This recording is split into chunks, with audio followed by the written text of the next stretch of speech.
దెయ్యాలంటే ఒత్తి ట్రాష్ అంటారు కొందరు. కాదు కాదు దెయ్యాలని మేము చూసాం, ఆ ఫీల్ ఏంటో మాకు తెలుసు అంటారు మరికొందరు. అలాంటి ఉదాహరణే ఇక్కడ మనం చూస్తున్నాం. ఈ ఫోటోలో కనిపించే అమ్మాయిలు విక్టోరియా గ్రీవేస్, కేలీ అట్కిన్సన్. వీరిద్దరూ మంచి స్నేహితులు కూడా. లండన్కు చెందిన ఇద్దరు ఎక్కడికెళ్ళినా కలిసి వెళ్తూ ఉంటారు. ఇద్దరికి సెల్ఫీలు దిగడం అంటే చాలా ఇష్టం. ఆ మధ్య ఒకరోజు న్యూ కేజిల్లో గర్ల్స్ నైట్ ని ఎంజాయ్ చేశారు. 2-3 పెగ్గులు కూడా వేశారు. ఆ తర్వాత సరదాగా సెల్ఫీ తీసుకోవాలనిపించి ఇద్దరు అదే బార్లో సెల్ఫీ దిగారు. అయితే వాళ్ళ అనుమతి తీసుకోకుండానే ఒక దెయ్యం వచ్చి ఆ ఫోటోలో దూరిందట. ఇద్దరు అమ్మాయిల వెనకాల ఒక దెయ్యం నిలబడినట్లుగా ఫోటోలో కనిపించింది. ఫోటోలో ఉన్న దెయ్యం బాగా ముసలిదానిలా కనిపిస్తుందట. ఆ దెయ్యం విక్టోరియన్ దుస్తులు ధరించి ఆ ఫోటోలో కనిపించింది. ఈ దెయ్యాలంటే సెల్ఫీలంటే ఇష్టం కాబోలు మా నడుమ ఫోటోలో పడిందని ఆ అమ్మాయిలు జోక్ చేశారు. వెంటనే ఆ ఇద్దరు ఆ ఫోటోను స్నాప్ షాట్ లో పెట్టి అప్లోడ్ చేశారు.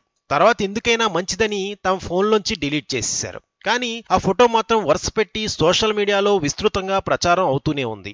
అయితే ఇదంతా ట్రాష్ అని కొంతమంది నెట్జన్లు కొట్టిపాడేస్తున్నారు. ఏదైనా సరే సొంతంగా ఫీల్ అయితే గానీ దెయ్యాలు ఉన్నాయో లేదో చెప్పలేం కదా. మరిన్ని ఆసక్తికర విశేషాల కోసం ప్లీజ్ సబ్స్క్రైబ్ టు రెక్ టీవీ మిస్టరీ.